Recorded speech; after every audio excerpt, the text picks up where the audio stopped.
After a closed beta and much hype, Riot Games' first-person shooter Valorant has arrived at last. The free-to-play game puts two teams of shooters against one another to plant a spike, which is a bomb, in dedicated sites around the map. One team attacks, the other defends. Okay, so far, so Counter-Strike, but Valorant throws in hero powers for each character that makes gameplay, well, rather unique. It's all a bit of a mashup between shooters such as Counter-Strike, as well as hero games such as Overwatch and Riot Games' own League of Legends. Now don't take that the wrong way at all. Valorant blends both playstyles together seamlessly into something entirely its own. Now, as I mentioned before, there's nothing about Valorant that will surprise a regular FPS player. Counter-Strike players will immediately be familiar with planting the spike, which is that bomb, and the various guns on offer. Now, there are two snipers, two main fully automatic weapons, well, the ones that you're going to use anyway, and a hefty gun that has a complicated name, but we're going to call it the Deagle. What keeps encounters fresh, however, are those powers.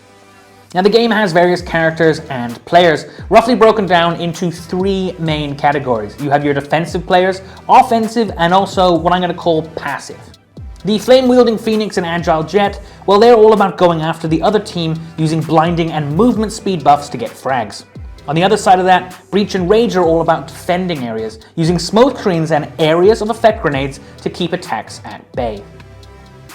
Then there are characters like Sova, who uses a recon bow to spot enemy players on the map, and then Sage, who acts as the team healer. Now, each character has an ultimate that works very well within each position in the team. And it is those powers that make playing Valorant so much fun, as is trying out different team combinations for both attack and defense. At launch, there are two primary game types: regular, competitive, and spike match. The regular puts 5 players against another 5 to see who is best out of 15 rounds. Spike match is a lot quicker, pitting these same 5v5 players against each other, but giving team members random weapons at the start of each game. Now, each member of the attacking team also has a spike bomb to plant, so games are naturally a lot quicker and less tactically minded.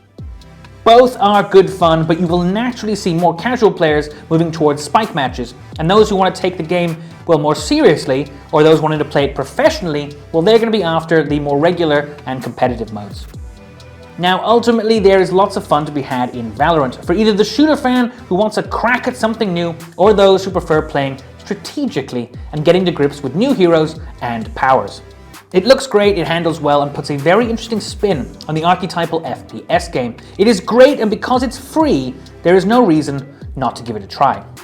But Valorant does feel like it was custom built for competitive play, and in any game that puts that much emphasis on team play, those who don't practice or have a like-minded and skilled group of mates to play with will be discouraged, at least outside of the more casual spike matches.